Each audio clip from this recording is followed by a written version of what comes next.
بسم الله الحمد لله والصلاة والسلام على رسول الله السلام عليكم ورحمة الله وبركاته ummadda Soomaaliyeed meel kastoo ay joogto waxaan maanta mar kale u soo hor istaagay inaan la wadaago waxyaabaha howlaha hortaminta leh ama muhiimadda leh ee aan rabno dalka inay muxuu ahay direction ama jihada dalka inuu dhaqaaqo aan rabno sida la wada og yahay dalkeena dadkiisa boqolkiiba 70 in ku dhow waa dhalinyaro da'yar ah oo wiilal iyo gabdhaba leh meel kastana ku nool dalka waa mustaqbalka dalkan iyo muxuu ahay awoodda dalkan meesha ay taalo waa meeshaas sidaas daraadeed maadaama mustaqbalkeena uu saaran yahay dhalinyarada dowladdeeda waxaan rabaa in ay hortaminta barnaamijyadeeda hortaminta ay ka mid noqoto horumarinta dhalinyarada dhinac walba ayaa rabnaa inaan u horumarino dhalinyarada waxaa rabnaa xagga aqoonta xagga fikirka xagga maxaan ku irahday fursadaha intaba inay ka hormaraan laana waxaan aaminsanahay dhalinyarada Soomaaliyeed markii fursad la siiyo in ay cid walba ka fiicnaa karaan inay cid walba ka horumari karaan inay cid walba ka awood badan karaan wax soo saari karaan sidaas daraadeed maadaama dalkani ay fursadaha ay ciriiri iska noqdeen dowladdeennuna ay muddo dheer dowlad nugul soo ahayd welina ay dowlad nugul tahay waxaan rabnaa inaan markaan aan xoogga isugu geyno sidii dhalinyarada iyo horumarinteeda dhinac walba ah looga fikiri lahay waxaan rabnaa galabta rabaa inaan ku dhawaaqo inaan furayno haddii alla yiraa hindisaha horumarinta dhalinyarada qaranka ama dhalinyarada Soomaaliyeed oo aan rabno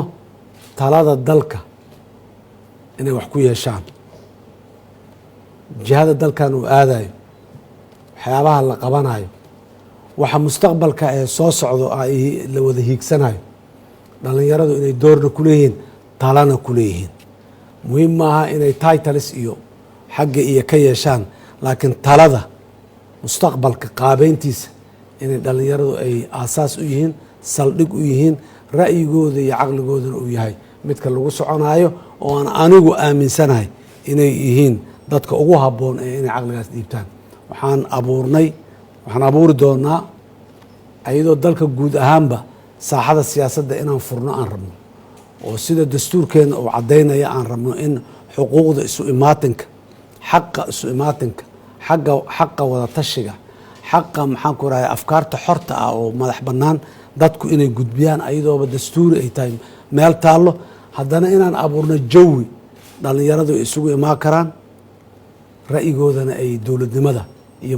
qaabeynta mustaqbalka Soomaaliya oo dhan ay ku beerin karaan shirweyne qaran oo dhalinyarada Soomaaliyeed ah dal iyo dibad meeshii ay joogaanba inay wakiiladooda isaga yimaadaan oo ay ka shiraan ajandayaal mucayana oo ku saabsan qaabeynta mustaqbalka ummadda iyo qaabeynta mustaqbalka dalkan waxaan rabnaa markaa in dhalinyarada Soomaaliyeed meel kasta ha joogaan ay u diyaar garoobaan muxuu ahaay madaladaas ama shirweynahaas qaran oo aan mar dhow deydkiisa soo cayimi doono soona sheegi doono wuxuu ka mid yahay waxyaabaha hortiminta u leh dhalinyarada ujeedooyinkeedana uu yahay in xiriirka dhalinyarada iyo dowladdana la xoojiyo xiriirka dhalinyarada dhexdooda iyaga ah gobollo kala duwan ha ku noolaadeen dalal kala duwan ha ku noolaadeen mihnado kala duwan iyo maxaan ku rahdaa ha ku jireen iyo inay yani iska warqabaan oo dhalinyaro ahaan dhalinyaradu ay iska warqabto dhalinyaro ahaanna xaqa ay leeyihiin iyo danaha ay leeyihiin iyo waajibaadka dalka uu ku leeyahay ay fulinayaanba wax ay ka tashadeen oo ay iswarsadeen oo ay ka doodeen oo isaga warqabaan inay noqoto ayaan muxuu ahay aad iyo aad yaan uga talinaynaa una rabnaa inaan ka sheegno shirweynayaashu waa isdaba socon doonaan dalka gudihiisa marba meelaa lagu qaban doonaa marba meel ayay dhalinyaradu isugu tegi doonaan laakiin albaabkaasi maantaan bilownay waa furan yahay waanu soo socdaa haddii alla yiraa insha allah taas marka intaas aan ku soo koobo waxaan rabaa kale inaan ayadana galabta fursad waayo aan ka dhawaajiyo dadka Soomaaliyeed ma aha dhalinyarada oo keliya ee dadka Soomaaliyeed meel kastoo ay joogaan in la abuuro fursadahaas oo ah shaqo abuur hindise shaqo abuur ayaa waxyaabaha hortaminta leh oo dowladdeena xukuumaddeenu inay la timaado aan rabno maalmaha usbuucyada bilaha soo socdo waaye waxaan rabnaa inaan abuurno fursado in dowladda loo wada shaqeeyo oo dhalinyaradu ay wasaaradaha iyo meelaha bes ma aha dhalinyaradu waa inay iyagu lasadooda ay awood leeyihiin oo ay shaqo abuuraan dhalinyaro kalena shaqo u abuuraan laftooda waa midda aan lahayn dhalinyarada haddii fursad la siiyo wax badan ay qaban karaan dowladdu waxay ka shaqeynay dhalinyarada soomaaliyeed inay fursad siiso si ay ula yimaadaan muxuu ahaay arrin ibdaaciyaad ah ama creativity-ga ku jirto xoogga iyo awoodda ku jirto tabarta ku jirta dhalinyarada inay la yimaadaan oo ay kula yimaadaan hindisooyin aqoon ku salaysan oo ay ku samaysan karaan shirkado ganacsi initiative ama hal abuur ay ku dhaqangeli karaan dowladduna ay gacan ku siiso si koox kastoo dhalinyaraha isu tagtaaba koox kaloo dhalinyaraha ay fursado ayagana ugu sii abuuraan oo ay usii socoto waxaa intaas dheer muhiimadda koowaad oo dalka xoreyntiisa ah ayaa hadda noo horeysa mar inaan dhalinyarada xoogga isla saarno dalka sidii loo xoreyn lahay si aan usoo jiidano investmentiga caalamiga dowladdani waxay ka shaqeyn doontaa inay abuurto jawi oo maalgelin caalami iyo maalgelin soomaaliya hantida soomaalidu ay leedahay ee dibadda jirta hantiilayaasha soomaalida ee la cabsaday hantidooda la cararay ee dibadda geeyay inay soo celiyaan oo dalka ay ku soo celiyaan oo ay ka shaqeeyaan si fursado loogu abuuro dadka soomaaliyeed guud ahaan shaqo loogu abuuro dakhli loogu abuuro arrimaha amniga ee aan sheegaynahay waxaa qayb weyn oo muhiima ka ah amniga quudka ama waxa afka qalaad lagu yiraha food security waa meelaha aan rabnaahe dhalinyarada inay shaqana ka abuuraan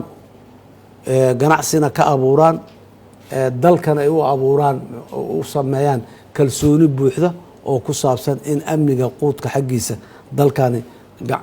dhinac walba marka loo fiiriyo badda iyo bar haddii la yihaaho xoolo iyo beer haddii la yiraahdo waddan qani aan nahay haddana gacantaa noo hoorsan maalin walba gacan hoorsigaas inaan ka baxnaan rabnaa oo aan dadka soomaaliya shaqo dowladdani waxay ka shaqeynay in ay maxaanku irahdaye qoys kastoo soomaali ah oo fursado dakhligiisa kii hadda dakhli lena kor uga kaco kaan hadda dakhli haysanina u dakhli u abuurmo inaan ka shaqo fursad shaqo abuuris ee loogu abuurayo dadka soomaaliyeed guud ahaan markaa niraana dadka soomaaliyeed guud ahaan inta ugu badana waa dhalinyaro hadda mar kale dhalinyarada ama haddana marka dalka soomaaliya tallaab kastoo qaado dalkaa la xoreey haddii la yihah waa dhalinyaro dhaqaalihiisa kor haddii loo qaado la yihah waa dhalinyaro aqoontiisa iyo adeegiisa bulsho kor ha loo qaado haddii la yihah waa dhalinyaro dhaqaatiir haddaan u baahannaha injineer haddaan u baahannaha kulli dhalinyaro ka imaanay dhalinyaradu marka xoogga noocaas ah in fursado la siiyo oo ay dalkooda iyo dadkooda wax ugu qabtaan yaan loo wada hanqal taagin in dowladda loo shaqeeyo dowladduna furaska way furi doontaa way ballaarin doontaa in ay muxuu ahay shaqaalo badan oo dowladda u shaqeeya la qaato laakiin waxaan rabno waxay tahay inta dowladdani ay abuuri karto shaqo ah waxaa 100 jeer ama 1000 jeer ka badan inta shaqo ee privateka uu abuuri kara ama hadda uu hayo shaqaalaha dowladda ilaa 5,000 iyo jarjar waayaa la yiraa privateka maanta jira meeqaa u shaqeyso meeqa kunaa u shaqeyso waa 2 jibaari 3 jibaari 4 jibaar waay marka mar walba waxaan xoojin doonaa privatekana waxaan rabnaa privateka yaryar oo ay dhalinyarada hormuud shirkadaha yaryar ee ay dhalinyaradu ay ka tahay hormuud maaha kuwa waaweyn oo muxuu ahay balaayiinta doolar haysta maaha kuwa yaryar ee hadda jirana in lasii dhiirigeliyo haddii ay adeeg hayaan iyo hadday wax soo saar hayaanba kuwa cusubna in la abuuro oo ay kusoo biiraan saaxada haddii ala yihah sidaas daraaddeed waxaan rabnaa dhalinyarada soomaaliyeed meel kastoo joogaan ha u diyaargaroobeen dalkan in ay horey u dhaqaajiyaan ha u diyaargaroobeen in ay dowladdooda gacanta inta qabsadaan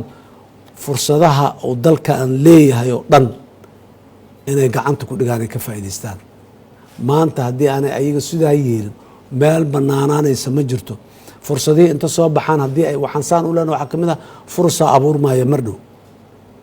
fursadahaas abuurmaayo haddii aanay dhallinyaradeenna aanay buuxin oo aanay qaadanin meeshu cidlo ahaan mayso waa lasoo buuxinaa waxaana soo buuxinaya dhallinyaro kale oo maxaanku irahda ajnabi ah odayaal waayeela nooma soo shaqo tegi doonaan. waxaa noo soo shaqo tegi doono